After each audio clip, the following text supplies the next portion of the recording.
चलो जी, स्टार्ट करते हैं। So as I was saying, ठीक है, दो बातों का ध्यान रखेंगे। सबसे इम्पोर्टेंट है ये ध्यान में रखना कि आप सीखने के लिए आए हैं, तो प्लीज मेक श्योर आप सीख कर ही जाएं। आपके मन में कोई जरा सा भी, even the smallest, even the oddest, किसी भी तरह का कोई भी डाउट है, इट इज योर रिस्पॉन्सिबिलिटी कि आप मुझसे साथ के साथ पूछ लें। ठीक है, मेक श्योर कि अगर हम 10 बजे क्लास खत्म कर रहे हैं तो 10 बजे आपके मन में जितना हमने पिछले 1 घंटे में पढ़ा कोई भी डाउट नहीं होना चाहिए। कोई भी प्रश्न हो तो चाहे आपको लगे कि यार कितना बेतुका सा प्रश्न है, तो भी कोई दिक्कत नहीं है यार। एक सिंपल सी बात समझ लेते हैं। आप अपने लाइफ का एक बहुत इंपॉर्टेंट टाइम, थोड़ी मेहनत, सब कुछ मेहनत कर रहे हो, ठीक है, टाइम निकाल रहे हो, सब कुछ कर रहे हो, तो हमें उस टाइम को मैक्सिमम यूटिलाइज करना है और वेस्ट तो बिल्कुल भी नहीं करना। So make sure that you don't go class, go from the class without having any doubt clear, right. दूसरा, भाषा। अ, मेरी जो ऑफलाइन क्लासेस होती है वो एक्चुअली सारी इंग्लिश में होती है, ठीक है। तो मेरी थोड़ी सी ज्यादा हैबिट है इंग्लिश में बात करने की।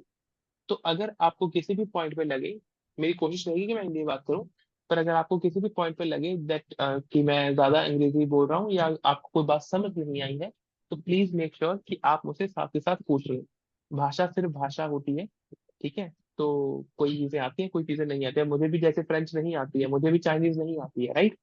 तो अगर अंग्रेजी के दो चार शब्द मैं आपको बता दूंगा या आपको नहीं पता होंगे तो उसमें संकोच करने की बात नहीं है, साथ के साथ पूछ लेना है। ये ग्राउंड रूल्स रहेंगे हमारी क्लास के। सबको यहाँ तक क्लियर है? कोई डाउट तो नहीं है? अभिषेक, अवनीत, तो Ishita, sir wonderful. No sir, no sir. ठीक है, चलो ये थोड़ा मेरी तरफ से ज्ञान हो गया। अब सीधा सब्जेक्ट की तरफ जंप करते हैं।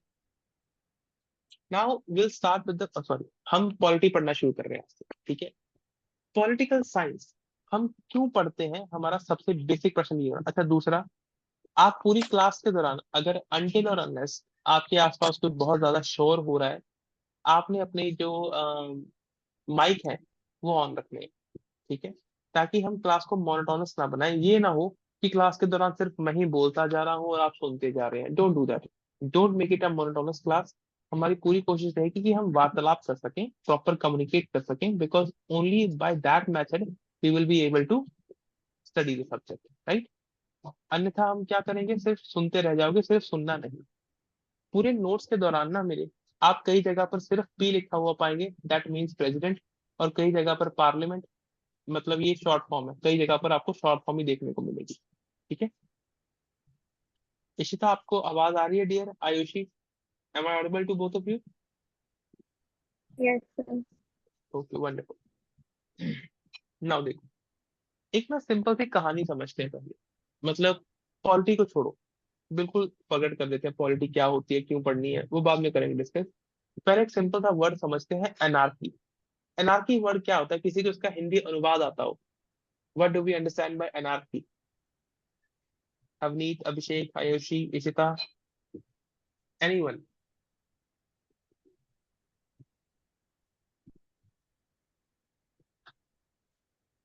अच्छा, एक और रूल बना लेते हैं क्लास का। दो चीजें हो सकती हैं, जब भी मैं आपसे प्रश्न पूछूंगा, या तो आपको उत्तर आता होगा या नहीं आता होगा।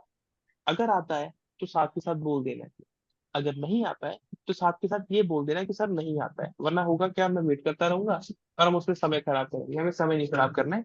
मेक श्योर कि आप साथ के साथ बोल दें कि सर नहीं पता, बता दो। I will be more than happy to tell you, ठीक है।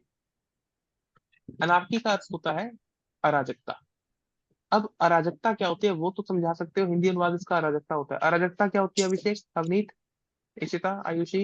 नहीं पता सर। नहीं अराजकता पता का सर। नहीं मतलब, पता सर। ठीक है, अराजकता होती है जहां पर कोई ऑर्डर नहीं है। जैसे एक सिंपल सी बात समझिए, अराजकता मतलब सर एक जो कोई ऐसी, सिस्टम नहीं है।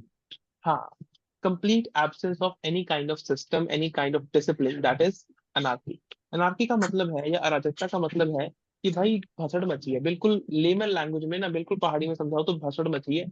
कोई किसी की सुन नहीं रहा, कोई किसी की मान नहीं रहा, कोई किसी नियम को फॉलो नहीं कर रहा, सब अपनी मनमर्जियां कर रहे हैं। That is anarchy. अनार्की से क्या होगा? अनार्की से हमारा नुकसान होगा। एक बड़ी सिंपल सी बात है। मान लो कोई सड़क चल रही है ना, सड़क पे गाड़ी चलाते हैं, आप भी चलाते होंगे, मैं भी चलाता हूँ। पर अगर मैं कहूँ हम अपनी मर्जी से गाड़ी चलाएंगे कि यार मेरी मर्जी, मेरी गाड़ी, सड़क सरकारी, मैं चाहे लेफ्ट चलाऊं चाहे राइट चलाऊं, तो आप भी यही कहोगे कि सर मेरी मर्जी, मैं जिस मर्जी चलाऊं, उससे क्या होगा? एक्सीडेंट होएगा ना। पर अगर हम दोनों एक रूल को फॉलो कर लें कि यार हम लेफ्ट साइड पे गाड़ी चलाएंगे अपने, तो उससे क्या होगा, एक सिस्टम बन जाएगा। पर अगर वो सिस्टम नहीं होगा, that is anarchy. When the order, the discipline is not followed, the people follow their own wishes, या सिंपल शब्दों में कहें तो non social behaviour of human, उसे बोलते हैं anarchy. ठीक है, यहाँ तक क्लियर है? अराजकता क्या होती है? जहां पर सिस्टम Yes, sir. खराब है, सिस्टम एब्सेंट है, सब मनमर्जियां कर रहे हैं, सब जानवरों की तरह बिहेव कर रहे हैं, दैट इज anarchy. अब जब जानवर बिगड़ जाता है, चाहे इंसान हो चाहे जानवर हो, कोई भी जब बिगड़ जाता है, बदतमीजी करता है, उसे कंट्रोल कर कैसे करते हैं अभिषेक? सर हम उसको मतलब वो सिस्टम के बारे में समझाएंगे जानवर को। जानवर को। सर वो तो मतलब हम एक स्टिक लेके हम उसको बता सकते हैं कि हाँ, डंडे से समझेगा, है ना? इंसान भी ठंडे से जानवर ही समझाएंगे, है, बिल्कुल सर। इंसान भी जानवर ही है, इंसान भी डंडे से ही समझता है।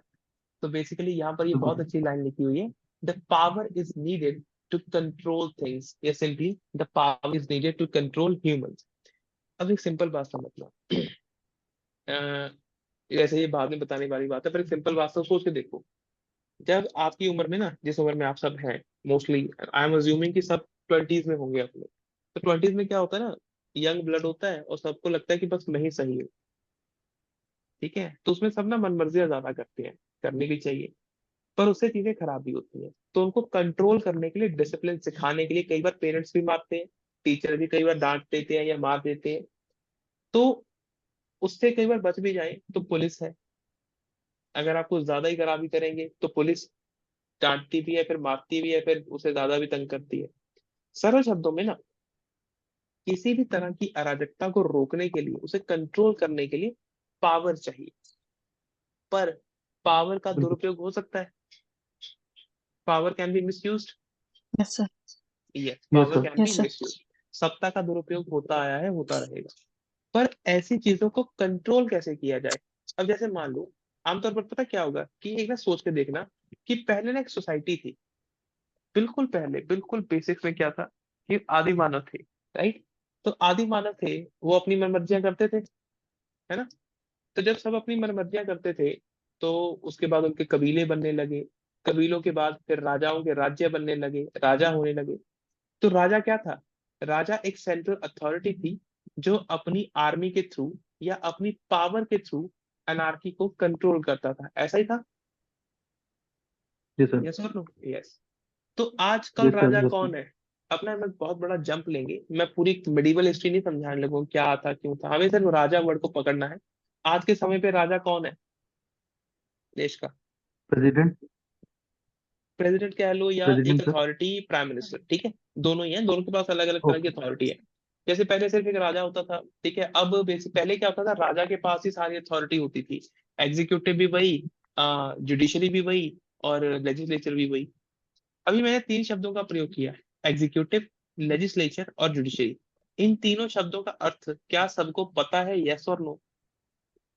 आयुषी, इशिता, क्लियर है? ये पता है या नहीं पता है? No, sir. ठीक है, अब ध्यान से समझ लो। एक होता है, हमने ना आपने 10वीं में जरूर पढ़ा होगा, कार्यपालिका, न्यायपालिका, विधान पालिका। ये शब्द आपने सुने होंगे पहले। जी सर।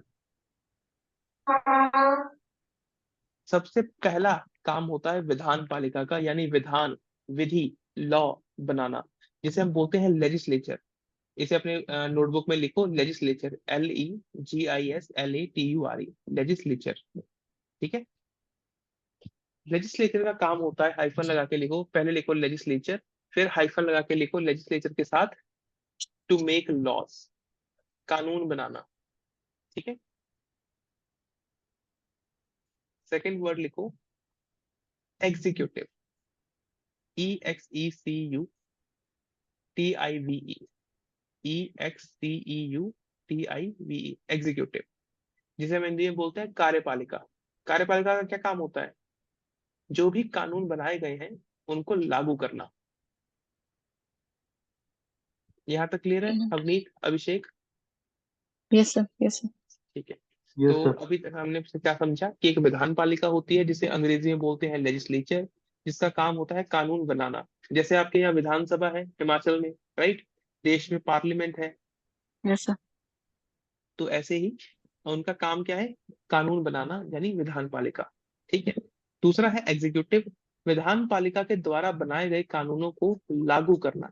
एग्जीक्यूटिव, एग्जीक्यूटिव क्या हो गए, आपके डीसी, एडमिनिस्ट्रेशन जिसे हम एडमिनिस्ट्रेशन बोलते हैं, पुलिस, आपके काउंसिल ऑफ मिनिस्टर, मुख्यमंत्री, प्रधानमंत्री, ये सब क्या है, they all are part of executive, यानी एग्जीक्यूटिव। कार्यपालिका। ठीक है। तीसरा क्या बचा, न्यायपालिका। न्यायपालिका क्या जुडिशरी। होती है जी, जुडिशरी। ठीक है। अब वो तो आई थिंक अंडरस्टूड है, सेल्फ एक्सप्लेनेटरी है कि भाई देश में एक न्यायालय होता है जिसका काम है लोगों को न्याय देना, जस्टिस प्रोवाइड करना। ट्रू। अब पहले क्या होता था कि राजा ही न्यायपालिका था, वही कार्यपालिका था, वही विधान पालिका था, राजा ही कानून बनाता था, लागू करता था और फिर न्याय भी करता था। पर अगर एक ही व्यक्ति कानून बनाएगा और फिर वही कानून फॉलो करवाएगा, फिर न्याय भी वही करेगा, फिर तो सब कुछ उसी की मनमर्जी के हिसाब से चलेगा। तो ऐसे में समाज में न्यायपूर्णता यानी न्याय कैसे बना रहेगा, क्योंकि जब मान लो मैंने कानून बनाना है, ठीक है, अब मैं कानून अपने इंटरेस्ट के हिसाब से बनाऊंगा कि जो कल को मेरे लिए ठीक होगा। यस और नो। Yes sir. तो वही होगा Yes, सत्ता sir. का दुरुपयोग। तो ऐसा ना हो, मॉडर्न टाइम्स में ऐसा ना हो, there is a theory of separation of power. Basically theory है, ये दी चार्ल्स मॉन्टेस्क्यू ने दी थी। एक बहुत बड़े फिलोसोफर थे, फ्रांस के एक फिलोसोफर थे, एक विचारक थे, चार्ल्स मॉन्टेस्क्यू। उन्होंने एक theory the, theory of separation of power.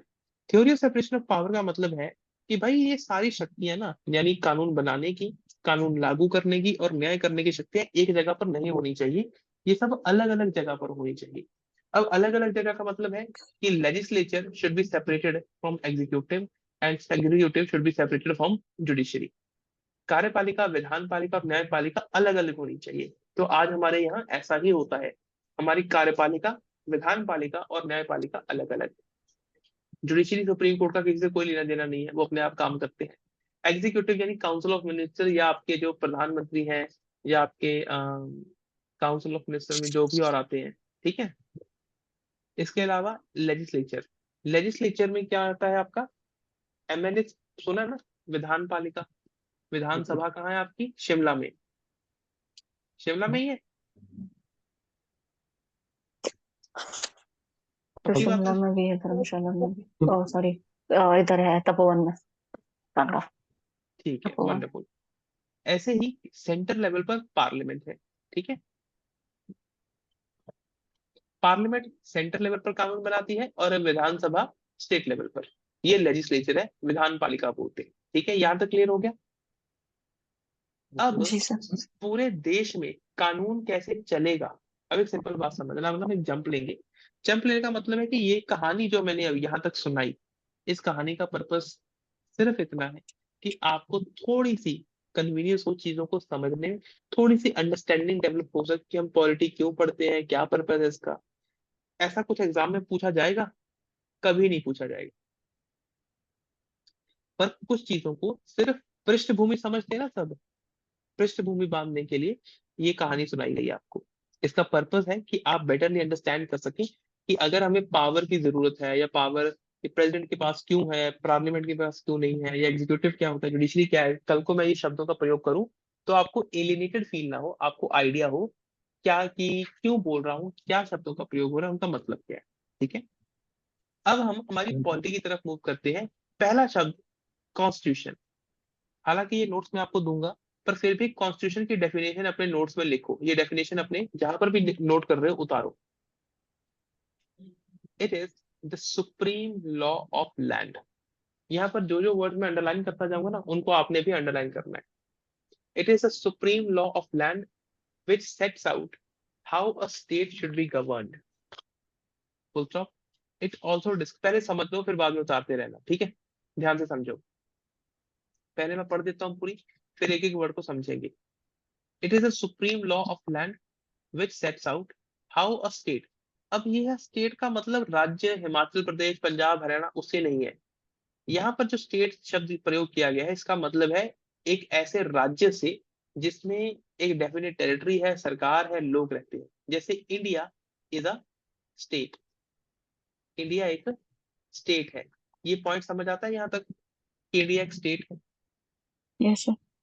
ठीक है। Yes sir. स्टेट Yes, का मतलब गवर्नमेंट भी होता है, ठीक है, अल्टरनेटली यूज कर लेते हैं। अब यहाँ पर ये कह रहे हैं कि भाई कॉन्स्टिट्यूशन देश का सुप्रीम लॉ है। लॉ ऑफ लैंड का मतलब है कि उस देश का सुप्रीम लॉ ऑफ लैंड, मतलब देश का सबसे बड़ा कानून है क्या, कॉन्स्टिट्यूशन। संविधान देश का सबसे बड़ा कानून है जो हमें ये बताता है कि राज्य यानी स्टेट यानी इंडिया कैसे गवर्न किया जाना चाहिए, कैसे चलाया जाना चाहिए। ठीक है, यहाँ तक क्लियर हो गया। Yes sir. It also yes, sir. Discusses the distribution of power. अब सरकार के पास शक्तियां हैं, पर सारी शक्तियां सरकार के पास नहीं है। जैसे न्याय करने की शक्ति जुडिशरी के पास है, कानून बनाने की शक्ति लेजिस्लेचर के पास है, और उस कानून को लागू करने की शक्ति एग्जीक्यूटिव के पास है। तो बेसिकली संविधान क्या करता है, ये तीन मुख्य शक्तियों को अलग अलग ऑर्गन्स में, ऑर्गन्स ऑफ गवर्नमेंट में डिवाइड करता है। There is a distribution of power, पर किसके बीच, distribution of power between different units या different organs of the state. अब ये डिफरेंट ऑर्गन्स ऑफ स्टेट कौन से हैं, यही है जो हमने ऊपर पढ़े हैं, लेजिस्लेचर, एग्जीक्यूटिव एंड जुडिशरी। ठीक है, Judiciary.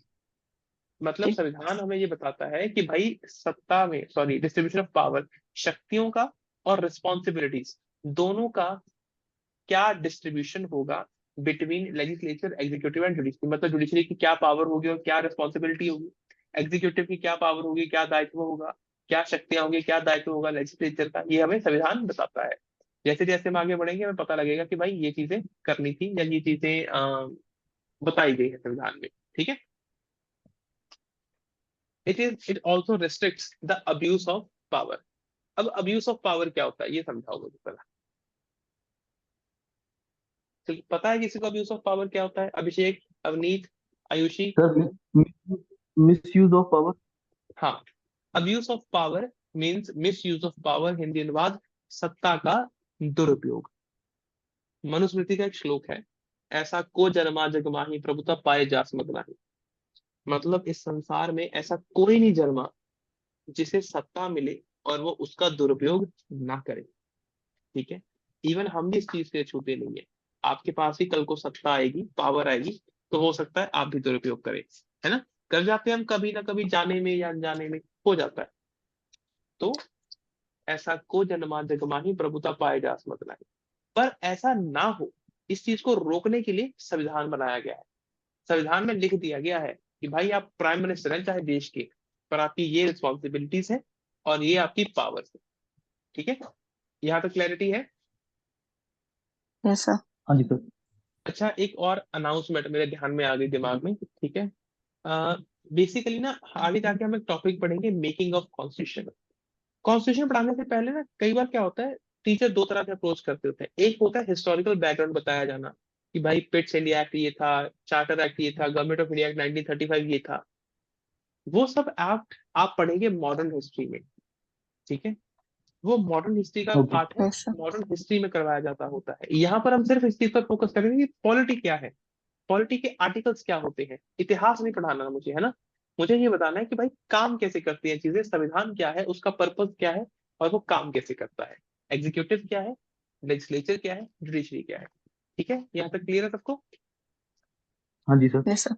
कॉन्स्टिट्यूशन के ये डेफिनेशन में कोई doubt, every word should be clear, right. Ishita, Ayushi, clear है? Yes. चलो, wonderful, let's move to the next part. अब आगे बढ़ने से पहले ना हम आगे जाके कई बार एक वर्ड डिस्कस करेंगे, that is ethics. Now what is ethics? यहाँ पर आपके सामने लिखा भी है, अगर उसको पढ़ के भी आप बता पाए तो भी आई be happy.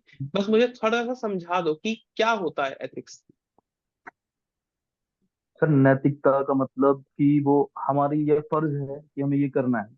These are duties we can say. Duties, ठीक है, और हवनी?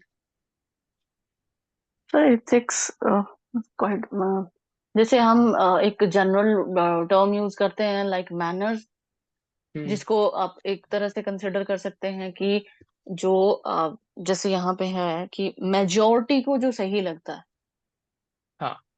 चीजें, हम्म, उसी चीज को हम एथिक्स बोल देते हैं कि हम ये चीज कर रहे हैं जो कि जो भी हमारे फ्रंट में है, मेजोरिटी में जो लोग हैं उस चीज को एग्री कर रहे हैं, क्योंकि उनके अकॉर्डिंग वो सही है। बिल्कुल। अब इस पॉइंट को थोड़ा सा एक्सप्लेन करता हूँ मैं एग्जांपल के साथ। बिल्कुल सही बोला है हवनीत ने। What majority of people think right is right, what majority of people think wrong is wrong. ठीक है। नैतिकता क्या है? सही गलत नहीं होता कुछ भी, सही या गलत रिलेटिव होता है। अब इसका मतलब क्या बना, अब एग्जांपल से समझते हैं। हिमाचल में लड़कियां दुपट्टा नहीं लेती हैं, धातु बांधती हैं, ऐसा ही है, राइट? Yes yes sir. वहीं पर पंजाब में लड़कियां दुपट्टा लेती हैं पर घूंघट नहीं निकालती हैं। हरियाणा में जी। लड़कियां दुपट्टा भी लेती हैं और घूंघट भी निकालती हैं, खासकर बहुएं। और पर उनके हाँ घूंघट की जी। जो लेंथ होती है वो कम होती है। और राजस्थान में उनकी जो लेंथ होती है घूंघट की, वो 1-1 फुट की होती है, 1-1 फुट का घूंघट होता है उनका। अब देखो, अगर मान लो हिमाचल की कोई लड़की एकदम से राजस्थान चली जाए, जहां उसने दुपट्टा लिया ही नहीं है, तो राजस्थान के लोगों के हिसाब से तो वो बहुत अत की बेशर्मी है, अत की बेहुदगी है, मतलब बहुत बुरी बात है, राइट? और हिमाचल यस की सर। लड़कियों को जी। लगेगा यार कि इन्होंने कैसे हद तक घूंघट, ये सो क्यों इतने 100 ड्रामे, है ना? अब हिमाचल में घूंघट ना, घूंघट छोड़ो, दुपट्टा ना लेना इज ओके, इज एक्सेप्टेड, क्योंकि वहां के लोगों को लगता है ठीक है। तो वहां पर एथिकली ये ठीक है, नैतिकता के आधार पर ठीक है। अगर वहीं पर राजस्थान के लोगों को लगता है कि दुपट्टा नहीं लेना बहुत गलत है, तो वो गलत है, क्योंकि वहां के लोगों को एथिकली या नैतिकता के आधार पर वो गलत लगता है। तो एथिक्स क्या है? एथिक्स सही या गलत की बात नहीं है। Ethics, what majority of people think right is right, what majority of people think wrong is wrong. This is ethics, only that part. यहाँ तक बात समझ आ गई? Yes sir. हाँ जी सर। ठीक है। अब आगे एक लाइन लिखी है यहाँ पे, constitution is the living document. इस लाइन को एक्सप्लेन कर देते हैं, फिर हम आगे मूव करेंगे टाइप्स ऑफ कॉन्स्टिट्यूशन पे। ठीक है। कॉन्स्टिट्यूशन के बारे में हम एक लाइन पढ़ते हैं या बोलते हैं that constitution is a living document. Now what do you understand by this? Constitution living document कैसे है, या लिविंग का मतलब क्या होता है? कॉन्स्टिट्यूशन को लिविंग सर डॉक्यूमेंट इसलिए भी कंसिडर करते हैं या बोलते हैं क्योंकि उसमें अमेंडमेंट्स कर सकते हैं हम लोग, वंडरफुल। अकॉर्डिंग ठीक है। टू मतलब टाइम टू टाइम हम अमेंडमेंट्स करते हैं। वेरी जैसे well said, very well said. देखो सिंपल सी बात है, मैं पहले छोटा था भाई, ठीक है, कभी 6 साल का था, फिर 20 का हो गया।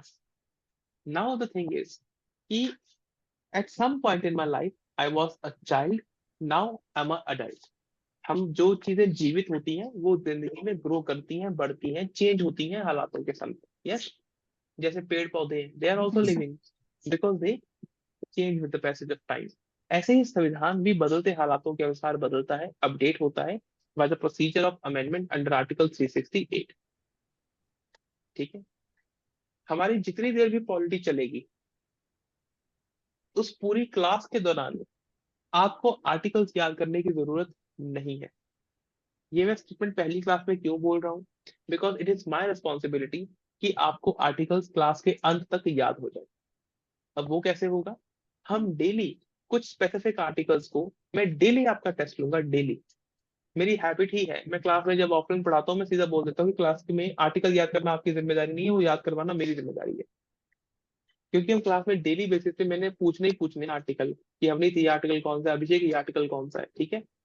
पहले पूरे बता दूंगा, बट पूरी क्लास जब तक चलती रहेगी या जब तक मैं पढ़ाता रहूंगा आपको, चाहे कोई और सब्जेक्ट भी हो, तब तक कंप्लीटली वो आर्टिकल्स चलते रहेंगे, ताकि आपको सीधी क्लैरिटी हो ठीक है। सके। आर्टिकल्स आपके लिए बहुत इंपॉर्टेंट है, इतने इंपॉर्टेंट है कि भाई डायरेक्ट क्वेश्चन आ जाता होता है अलाइड में खासकर। ठीक है। yes, now everyone has a done sir. Clarity कि कॉन्स्टिट्यूशन को हम लिविंग डॉक्यूमेंट क्यों बोलते हैं? क्लैरिटी है? Yes sir. yes, sir. ठीक है। इशिता, आयुषी, आप लोगों को क्लियर है डियर? कोई डाउट तो नहीं है यहाँ तक? The No. clear. ओके। कहीं पर कोई डाउट हो तो प्लीज काइंडली आस्क मी, है ना, पूछ लेना साथ के साथ। जैसे जैसे आप रिस्पॉन्स करेंगे मैं तभी समझ पाऊंगा कि आपको क्लैरिटी हो रही है या नहीं। So make sure that you attentively attend the class, और आप साथ के साथ बता भी दें कि भाई कोई दिक्कत आ रही है सर, या ये समझ नहीं आया। ठीक है। ना आगे बढ़ते हैं। Types of constitution. संविधान कई तरह के हो सकते हैं, पर मुख्यतः दो तरह के हैं, रिटन और अनरिटन। ठीक है, संविधान अलग अलग तरह के हो सकते हैं, उनमें बहुत से अलग अलग तरह के प्रावधान हो सकते हैं, टाइप्स हो सकते हैं, किसी का प्रेम्बल होगा, किसी का प्रेम्बल नहीं होगा। बट मुख्यतः संविधान दो तरह के होते हैं, एक होता है रिटन और एक होता है अनरिटन। अब रिटन तो समझ आता है कि भाई लिखित होगा, जैसे आपके सामने नोट्स लिखित है, पर अनरिटन का मतलब क्या होगा, किसी को कोई आइडिया हो, अगर किसी ने पॉलिटी पहले पढ़ी है। चलो, अनरिटन का मतलब होता है, अब इसका मतलब ये नहीं है कि कहीं लिखा नहीं है, हवा में है या सबको याद है, नहीं। अनरिटन का मतलब है कि इसे कोडिफाई नहीं किया गया है। जैसे मैं आपको एक किताब पकड़ा के कह सकता हूँ कि भाई अवनीत, ये आपका संविधान है, अभिषेक इसमें से ये आर्टिकल निकालो जरा, article 14 right to equality, article 21 right to life. ये आपको मैं बोल सकता हूँ कि यार इसके इस आर्टिकल में ये बात लिखी हुई है, क्योंकि वो कोडिफाई किया हुआ है। जैसे जब हम आईपीसी की बात करते हैं, बोलते हैं ना धारा 302 के तहत फांसी, या धारा 326, ये वो जो धाराएं हैं वो हाँ बताई जी। हुई है, कोडिफाई किया हुआ है उस चीज को। पर अगर किसी देश में उस चीज को कोडिफाई ना किया हो, तो वहां पर क्या होगा, उसे बोलते हैं अनरिटन कॉन्स्टिट्यूशन। जैसे ब्रिटेन यानी यूके का जो संविधान है वो अनरिटन है। यहां तक क्लैरिटी है? Yes yes sir. सर। ठीक है। नाउ देर आर दो तरह के कॉन्स्टिट्यूशन होते हैं, written, unwritten. Written obviously codified होता है, अनरिटन अनकोडिफाइड होता है। कोडिफाइड का मतलब है डिफरेंट लॉज आर पास, ठीक है, और उसे एक बुक में कंपाइल कर देते हैं। जैसे हमारा जो संविधान है, उसमें अलग अलग तरह के प्रावधान दिए हुए हैं। जो लिखित संविधान होगा, रिटन कॉन्स्टिट्यूशन होगा, उसे हमेशा पास किया जाएगा किसी बॉडी के थ्रू। जैसे हमारा जो संविधान है, उसे किसने पास किया था?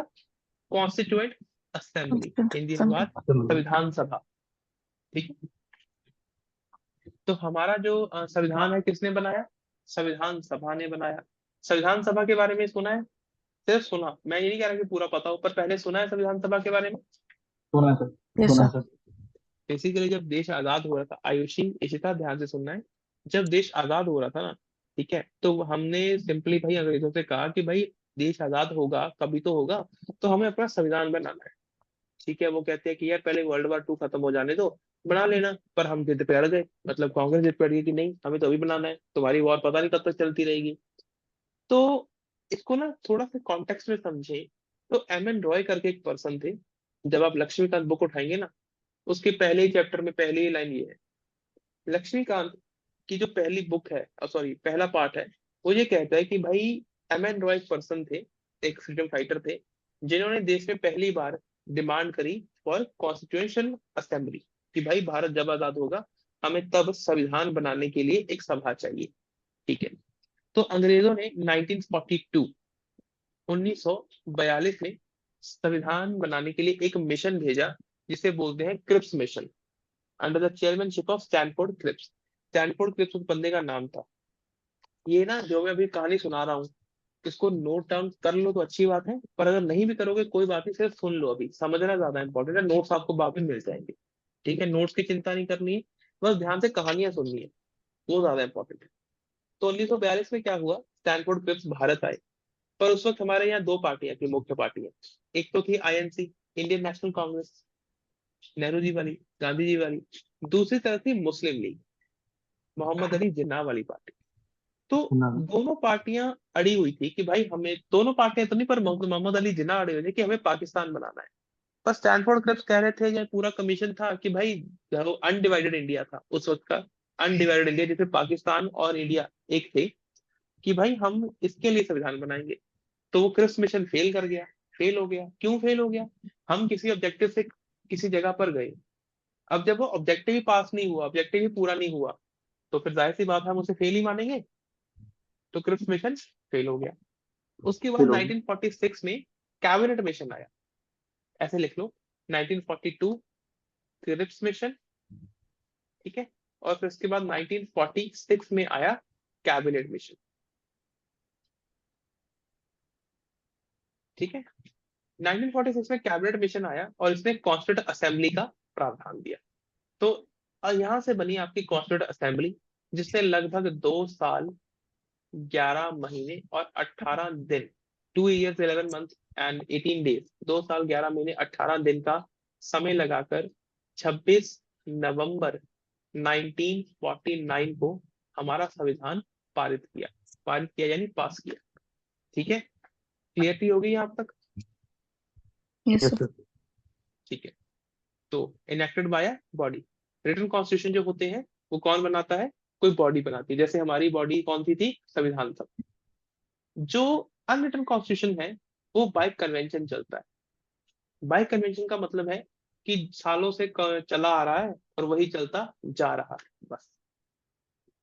ठीक है, जो रिटन कॉन्स्टिट्यूशन है वो हमेशा रिजिड होता है।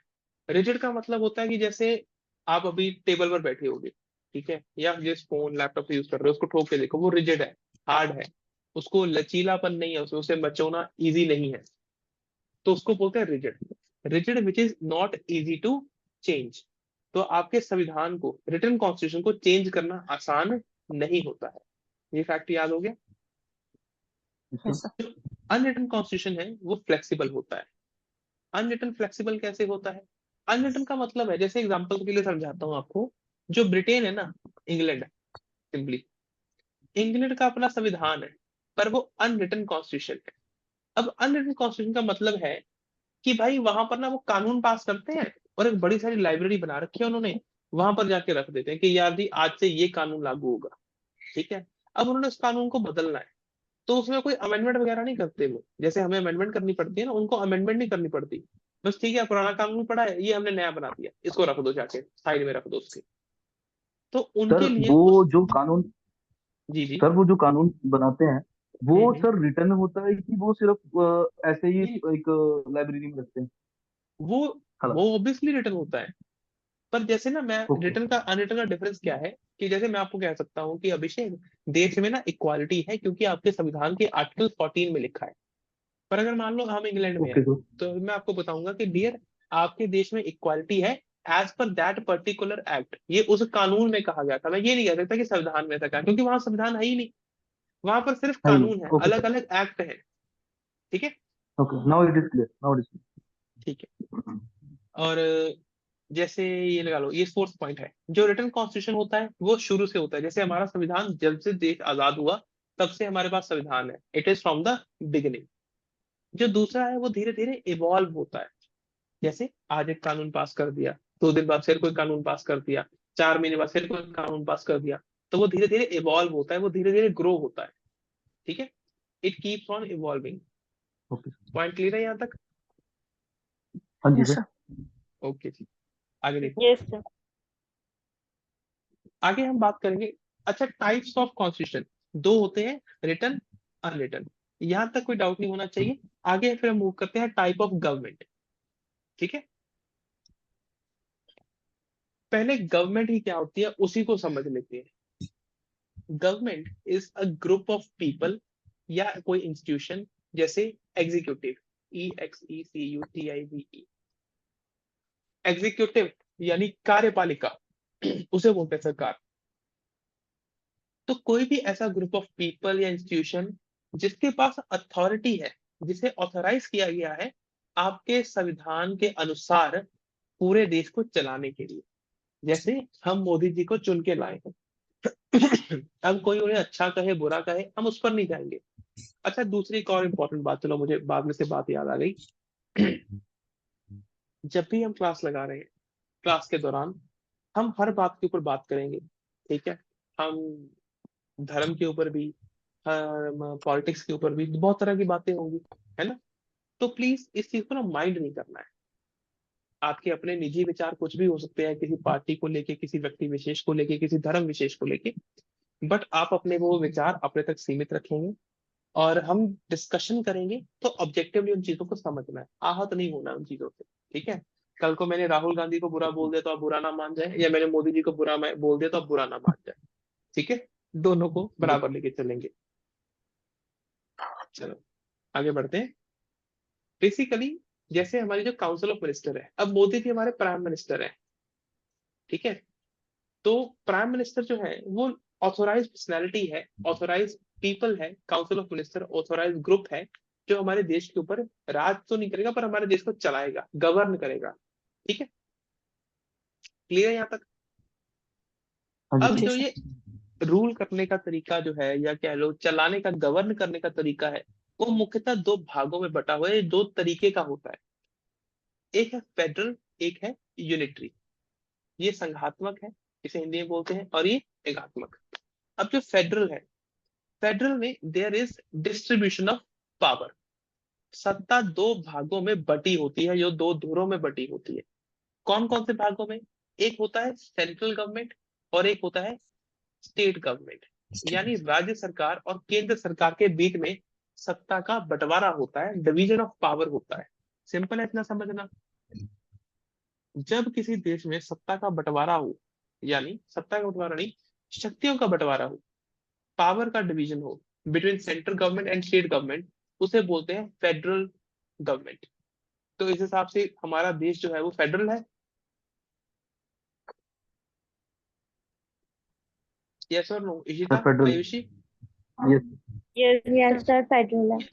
तो हाँ, हमारा देश फेडरल है क्योंकि हमारे यहाँ सेंट्रल गवर्नमेंट भी है और स्टेट गवर्नमेंट भी है। इसका बिल्कुल ऑपोजिट क्या होता है? यूनिटरी। अब कुछ देश होते हैं वो इतने छोटे होते हैं, जैसे भारत तो भाई बहुत बड़ा है, बहुत diverse geography, so many things आते हैं। बट कुछ देश होते हैं बहुत छोटे होते हैं, जैसे नेपाल जैसा देश हो गया, भूटान जैसा देश हो गया। अब भूटान अगर तुम ज्योग्राफिकली देखो तो हिमाचल से छोटा है, ठीक है, या बराबर होगा लगभग। The point I am making कि इतने बड़े देश में जगह जगह पर राज्य सरकारें बनाने की जरूरत नहीं है। तो वहां पर एक ही सरकार होती है, सिर्फ सेंट्रल गवर्नमेंट, सिंगल गवर्नमेंट होती है वहां पर।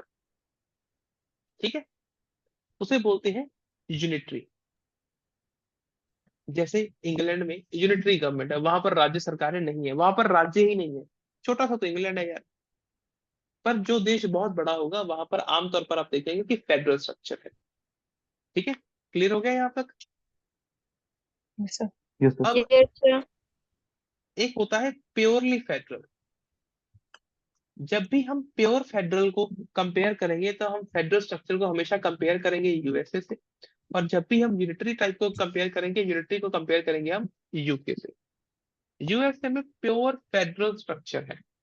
ठीक है, वहां पर क्या है, राज्य सरकारें ज्यादा शक्तिशाली हैं as compare to your central government. केंद्र सरकार के मुकाबले राज्य सरकारें ज्यादा शक्तिशाली है, उसे बोलते हैं प्योर फेडरल स्ट्रक्चर। पर जो यूनिटरी है वहां पर ऐसा नहीं होता है। जब वहां पर दूसरी सरकार ही नहीं है तो सारी पावर किसके पास होगी? उसी एक सरकार के पास, जो सेंट्रल एक गवर्नमेंट। सिंगल सरकार है, सेंट्रल गवर्नमेंट के पास। राइट। दूसरा, वही ज्योग्राफी वाला पॉइंट है जो मैंने अभी मेंशन किया। अगर ज्योग्राफिकल एरिया बहुत ज्यादा है, बड़ा है, देश वाइड है, तो लोकल गवर्नमेंट की जरूरत होती है। अब जैसे एक सिंपल सी बात समझना यार, हिमाचल में पहाड़, अलग तरह की ज्योग्राफी, जो लोकल समस्याएं हैं हिमाचल की, क्या उसे तमिलनाडु का बंदा समझ पाएगा, या तो पंजाब का बंदा समझ पाएगा? पंजाब तो बिल्कुल नेबरिंग स्टेट है, फिर भी नहीं समझ पाएगा। यस और no? Yes, sir. No sir. Yes sir. Plane से लोग आते हैं, जैसे कोई पहाड़ चढ़ सकता है ना, वैसे प्लेन वाले नहीं चढ़ सकते। यस और no? Yes, yes Yes, sir. sir. है ना? ऐसे ही प्लेन्स की क्या समस्याएं हैं, वो पहाड़ के लोग नहीं समझ सकते। तो जहां पर ना ऐसा देश होता है जहां पर बहुत अलग अलग तरह की ज्योग्राफी हो, लोकल जरूरतें और लोकल समस्याओं को समझने के लिए लोकल गवर्नमेंट की जरूरत होती है। ऐसे में भारत एक बहुत डाइवर्स ज्योग्राफिकल कंट्री है, तो we do have a federal structure. ठीक है, कोई छोटा देश होगा वहां पर यूनिटरी गवर्नमेंट हो सकती है। जहां पर फेडरल स्ट्रक्चर होगी, जैसे भारत में, वहां पर संविधान हमेशा रिटर्न होगा। रिटर्न क्यों होगा? ताकि कल को ये ना कहे कि भाई राज्य सरकार से सीएम साहब आए थे और पीएम साहब से लड़ पड़े। क्यों? क्योंकि तब तो आप ऐसा बोल रहे थे, अब आप ऐसा बोल रहे हो। ठीक है, अब सारी बातें क्लियर होनी चाहिए, और क्लियर कैसे होती हैं? जब वो लिखित रूप में होती है। तो इसीलिए जहां पर भी फेडरल होगा, मतलब दो गवर्नमेंट्स होंगी, तो उन दोनों में कंफ्लिक्ट ना हो, to avoid the conflict, constitution हमेशा रिटर्न होगा, लिखित रूप में होगा। दूसरी जगह जहां पर यूनिटरी है, वहां पर तो पहले से क्लियर है कि भाई सेंट्रल गवर्नमेंट है, एक ही तो गवर्नमेंट है। अब एक ही गवर्नमेंट का खुद से थोड़ी कोई कॉन्फ्लिक्ट होगा, राइट? Yes sir. यहाँ तक क्लियर है? चलो यस सर। अगला पॉइंट Yes. देखो, बाइकैमरल लेजिस्लेचर। बाइकैमरल का मतलब होता है टू हाउसेज ऑफ रिप्रेजेंटेटिव। जैसे हमारे यहाँ लोकसभा भी है और राज्य यानी राज्यसभा। राज्यों की सभा भी है, तो दो हाउसेज हैं, इसे बोलते हैं बाइकैमरल लेजिस्लेचर। जहां पर राज्य होंगे तो राज्यों की सभा भी होगी, जहां पर राज्य ही नहीं होंगे तो राज्यों की सभा भी कहां से होगी? वहां पर यूनिलेटरल हो सकता है या बाइकैमरल हो सकता है, पर भारत हमेशा बाइकैमरल रहेगा, या एक फेडरल कंट्री हमेशा बाइकैमरल होगा। ये पॉइंट क्लियर है यहाँ तक? Yes sir. ठीक, चलो हम आगे मूव करें। नाउ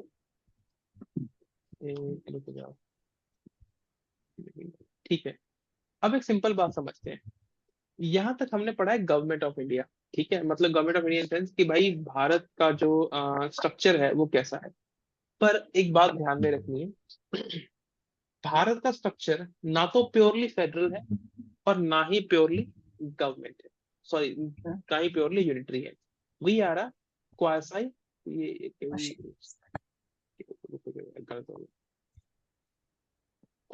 फेडरल, हम थोड़े फेडरल हैं और थोड़े यूनिटरी हैं। We are a quasi federal country और अ क्वासी जुडिशियल। अब ऐसा क्यों कह रहे हैं? ठीक है, ना तो भारत का जो संविधान है प्योरली फेडरल है और ना ही प्योरली यूनिटरी है। ये थोड़ा सा फेडरल है, थोड़ा सा यूनिटरी भी है। फेडरल कैसे है? क्योंकि हमारे यहाँ भाई दो हाउसेज भी हैं, मतलब लोकसभा भी है, राज्यसभा भी है। दूसरा उसके बाद हमारे यहाँ पर राज्य सरकारें भी हैं, केंद्र सरकार भी है, ये सब फेडरल फीचर है। पर जब देश में इमरजेंसी लगती है प्रेसिडेंट तो रूल जो लगता है। फेडरल प्रेजेंट रूल लगता है, चाहे नेशनल इमरजेंसी लगती है, तो federal structure changes into unitary. तब राज्य सरकारें का कोई काम नहीं होता, राज्य सरकारें खत्म हो जाती हैं, ऐसे समझ लो। अभी के लिए डिटेल में जाएंगे, प्रोसेस कुछ और है, पर अभी के लिए आप इतना समझें कि राज्य सरकारों का कोई जोर नहीं चलता, राज्य सरकारों का बस नहीं चलता, राज्य सरकारों के पास कोई पावर ही नहीं बचती। देश में केवल एक सरकार बचती है, सेंट्रल गवर्नमेंट, और उनके पास फिर अनलिमिटेड पावर होती है इमरजेंसी के टाइम पे। तो फेडरल से हम यूनिटरी की तरफ भी जा सकते हैं। जी हाँ, अभी हमने एक लाइन पढ़ी ऊपर, that in federal government state governments have more power. पर क्या हमारे यहाँ ऐसा है? नहीं, हमारे यहाँ central government has more power. तो हम प्योरली फेडरल नहीं है, हम क्वाजी फेडरल है। हम थोड़े थोड़े फेडरल है और थोड़े थोड़े यूनिटरी भी है। ये पॉइंट यहाँ तक क्लियर हो गया? Yes sir. चलो Yes. ठीक है, आयुषी कोई डाउट तो नहीं डियर? क्लियर हो रहा है हवनीत? Yes, sir. ठीक है, आगे हम बात करेंगे नेचर ऑफ कॉन्स्टिट्यूशन की, कि हमारा जो कॉन्स्टिट्यूशन है वो कैसा है। अब हमारा कॉन्स्टिट्यूशन कैसा है पहले उसको समझ लेते हैं। Constitution is a living document, ये तो सिंपल सी बात है, ये तो सेल्फ एक्सप्लेनेटरी है। It is a supreme law of the land, मतलब कि देश का सबसे बड़ा कानून है हमारा संविधान। ठीक है, इससे ऊपर कुछ नहीं है, इससे नीचे कुछ नहीं है, मतलब this is a supreme law of land. जो संविधान में लिखा है वो सर्वोच्च है, सर्वोप्रिय है। हमारे संविधान में कुछ फेडरल फीचर्स है और कुछ यूनिटरी बिहेवियर भी है, कुछ यूनिटरी फीचर्स भी है। हम पहले फेडरल फीचर्स पढ़ेंगे, बाद में यूनिटरी फीचर्स पढ़ेंगे। जैसे फेडरल फीचर है ड्यूल पॉलिटी। अब ड्यूल पॉलिटी का मतलब है कि हमारे यहाँ केंद्र सरकार भी है और राज्य सरकार भी है। ये पॉइंट क्लियर हो गया? Yes sir. दूसरा है, फेडरल स्ट्रक्चर में हमेशा रिटन कॉन्स्टिट्यूशन होता है, हमारे यहाँ भी रिटन कॉन्स्टिट्यूशन है, तो ये एक फेडरल फीचर है। Division of power, division of power between central government and state government, तो हमारे यहाँ भी डिवीजन ऑफ पावर है, ये क्या है? ये फेडरल फीचर है, राइट? सुप्रीमेसी ऑफ कॉन्स्टिट्यूशन, यानी जो संविधान है वो सर्वोच्च है, संविधान सबसे ऊंचा है, वो हमारे प्रधानमंत्री से, हमारे राष्ट्रपति से सबसे ऊंचा है। This is supremacy of constitution. ठीक है, दूसरा है, सॉरी फिफ्थ पॉइंट है rigid constitution. Our constitution is highly rigid.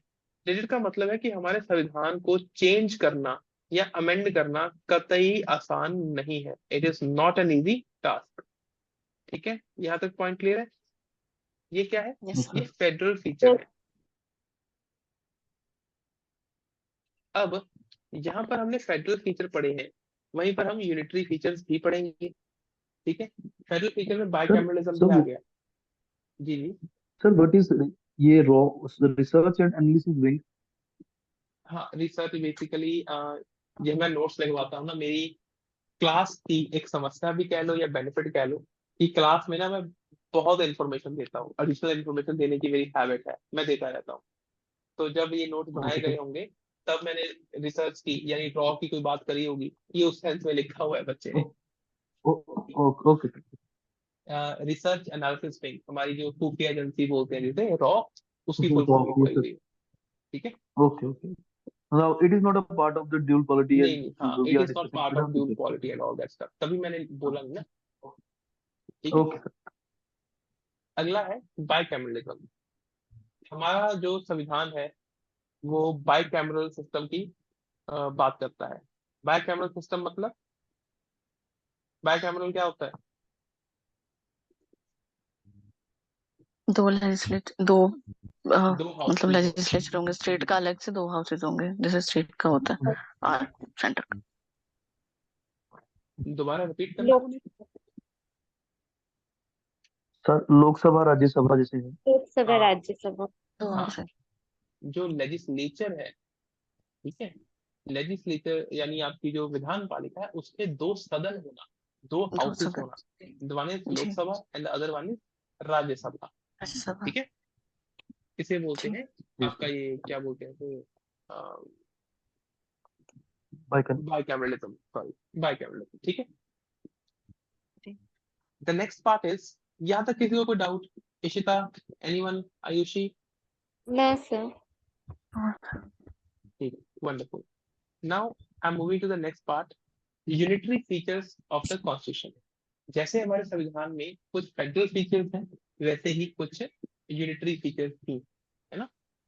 जैसे स्ट्रॉन्ग सेंटर होना, हमारे यहाँ केंद्र सरकार ज्यादा शक्तिशाली है, तो that is a strong centre, वो एक यूनिटरी फीचर है। दूसरा, सिंगल कॉन्स्टिट्यूशन। आमतौर पर क्या होता है कि जो संविधान होता है ना, सॉरी, जो फेडरल होता है, फेडरलिज्म होता है या फेडरल स्ट्रक्चर ऑफ गवर्नेंस होता है, उसमें संविधान दो होते हैं, राज्य का अपना संविधान होता है और केंद्र का अपना संविधान होता है। जैसे अमेरिका में है, अमेरिका में 50 स्टेट्स हैं, तो 50 की 50 स्टेट्स का अपना अपना कॉन्स्टिट्यूशन है। ठीक है, पर हमारे यहाँ ऐसा नहीं है, हमारे यहाँ सिंगल कॉन्स्टिट्यूशन, राइट।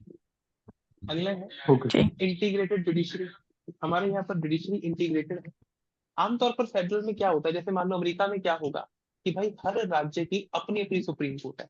वहां पे एक राज्य है टेक्सास, लॉस एंजलिस, न्यूयॉर्क, इन सब की अपनी अपनी सुप्रीम कोर्ट है, और अगर राज्य आपस में लड़ पड़े तो उसको सुलझाने के लिए फेडरल कोर्ट होती है। पर हमारे यहाँ ऐसा नहीं है, हमारे यहाँ देश में एक ही सुप्रीम कोर्ट है, उसके नीचे हाई कोर्ट्स हैं और उनके नीचे सबॉर्डिनेट कोर्ट्स हैं।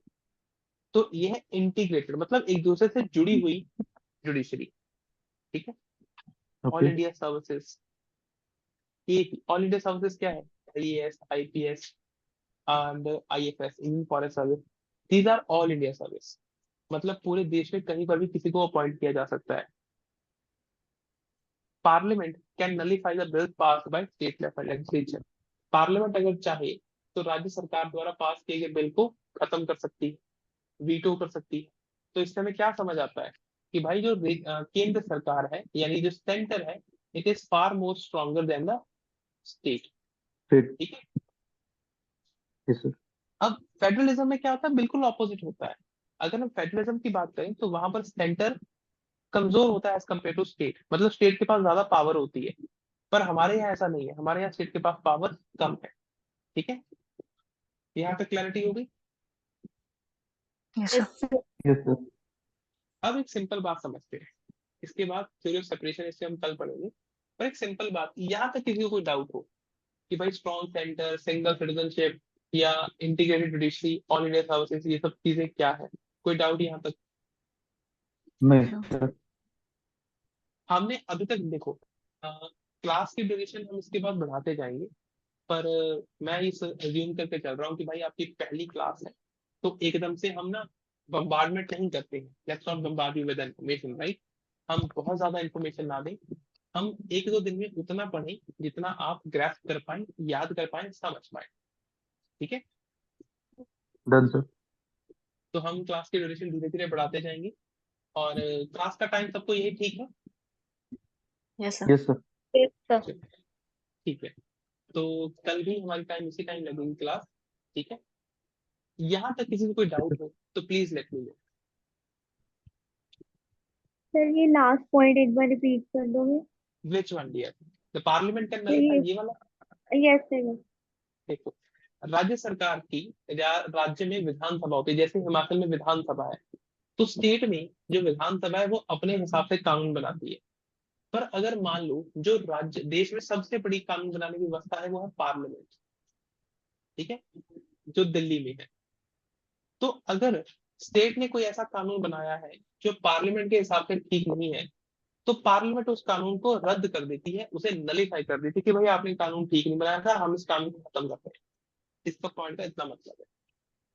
पर इससे हमें ये समझ आता है कि पार्लियामेंट के पास ज्यादा पावर है as compare to state, yes और नो?